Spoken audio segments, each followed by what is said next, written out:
All right, team, what's happening? Thanks for tuning in. Look, it's inevitable during our course through this journey of life that we are going to have to deal with some type of change at some point in time, whether that's change that you're asking for or that's forced changed and putting you in a situation that is not by any of your own doing, but it for a lot, change can be super uncomfortable until you learn to deal with change.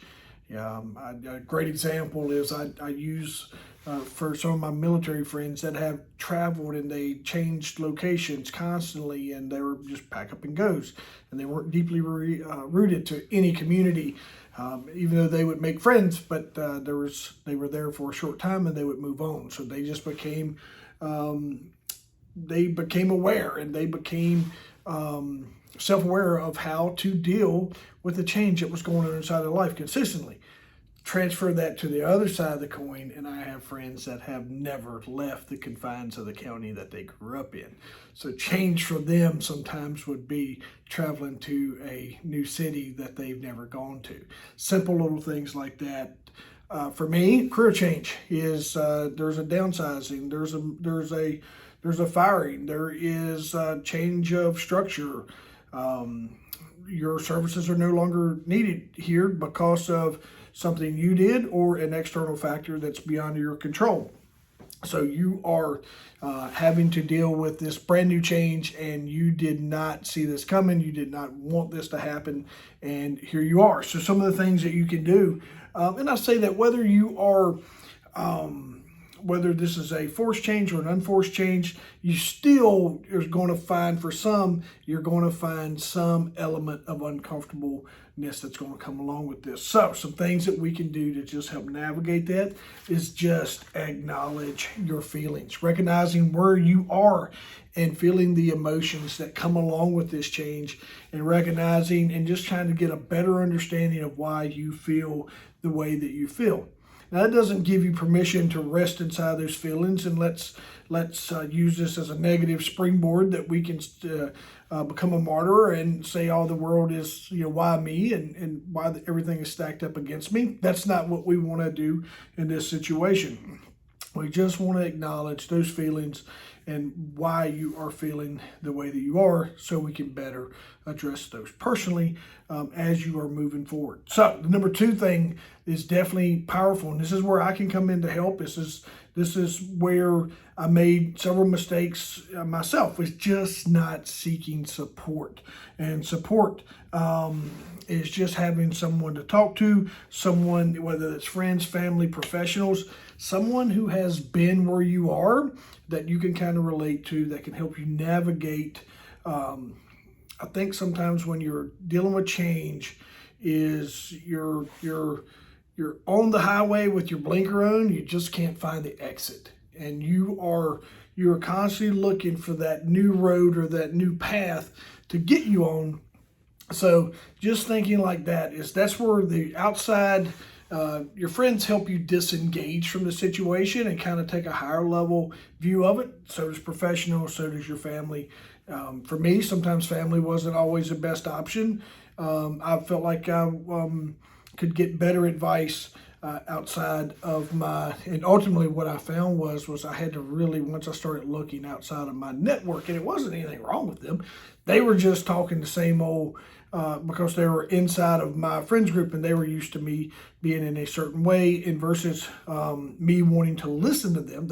Everything they were saying was right. I just didn't value their opinions as much as I do now after the fact of just seeking some outside folks.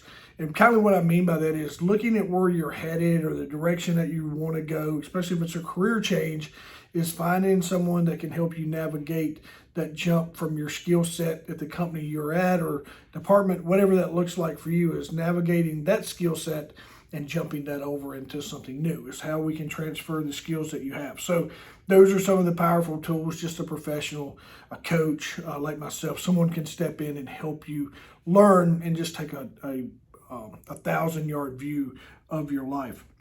The third thing is maintaining the routine where you can. Now that I have kids, it's super important. No matter where my wheels start to get loose or sometimes come off as I'm progressing through, I want to make sure that my kids stay in that similar routine. So for you, if you don't have kids, that routine may be making sure you get up and continue to go at the same time. You get up the same time each morning, you keep your routine in place. If you're going to the gym at certain times of day, your meal timing, making sure that you stay inside the routine that is set for you, and just maintaining those simple habits that you had created. And sometimes inside of those simple habits, we find comfort that helps nurture us through these changes. Number 4 is learning or embracing the learning curve. And a lot of times I changed, and if you look at like in my situation, mine was a total career change. So I had to learn all new skills. And instead of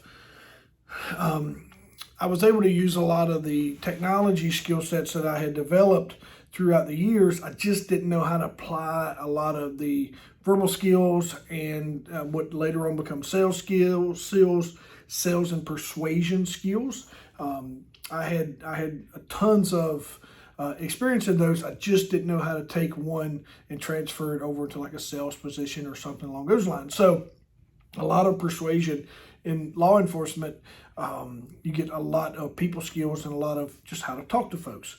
So you learn that, but being able to transfer those skills. So just embracing the learning curve and realizing that you're going to adapt new skills, but these are they're going to be skills that's going to help you propel. So what happened with me was I landed in business and working with someone else for 10 years, but I learned sales and marketing, and just I was there as the digital and social media side of digital advertising came along, and that technology came easy to me as far as how it worked in the advertising world. So I was able to leverage my skills and knowledge inside of just social media marketing and then digital marketing as a whole. But then it helped me really piece together, because still your offline marketing and business operations, on to entrepreneurship, owning my own fitness facility and making strides personally as an entrepreneur. Had I not been forced into change, I would have never probably pursued any of these things, just because of where I was at was super comfortable. And number 5 is visualize success. And once you can get clarity of vision and you can see where you want to go, you'll start creating a roadmap that will help you get to where you're going. It's kind of like creating goals. When you can visualize your next career, when you can visualize your next position, when you can visualize your next team, your next business, and you start letting that unfold in your head, you will start creating the roadmap that will help all these pieces. I was coaching someone the other day, and they were really 15 to 20 steps and that may be too many, but like they were several steps ahead of where I felt like they needed to be. But they kept asking like, hey, what about this? What about this? I'm like, I wouldn't worry about it until then. And this is how I kind of summed it up. Right now you're talking to me and I'm giving you 3 next steps that will lead you to immediate action that you can go and take, and it's going to move your needle for you. If we start, yes, we need to know about steps 15 and 16, but when you do the first 3 steps, you're going to have not only me, you're going to have the people that are involved in those first step, second step, third step that are going to have a wealth of knowledge. And the things that you're going to need, 4th, 5th, 6th step, yes, you can lean on me and I'm going to guide you through those steps, but you're also going to start finding experts at 1st, 2nd, 3rd step that's going to really help nurture you through all those steps. And that's why I think each piece of the puzzle, and not putting the cart before the horse and just making sure that you kind of follow on the plan of where you're trying to go, is making sure that each step is creating a journey and creating the path to our ultimate goal. And in this situation, it was opening up a business. So just making sure that you're staying focused on and visualizing where you are trying to go. Number 6 is a good one, and it's probably the most neglected. It's be patient. You got to be patient.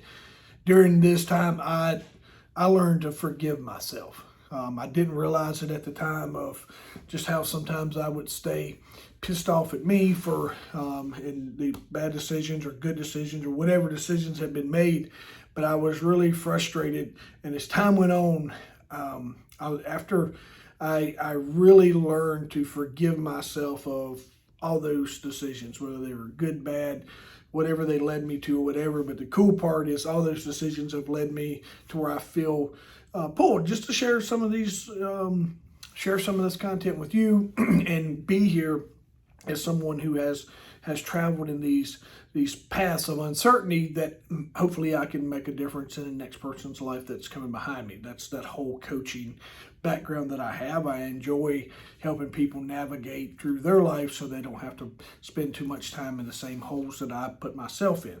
But being able to be patient and then being kind to yourself, working out, hitting your nutrition markers, making sure that you are plugged in with positivity and not negativity will definitely make a difference in how you recover from this change.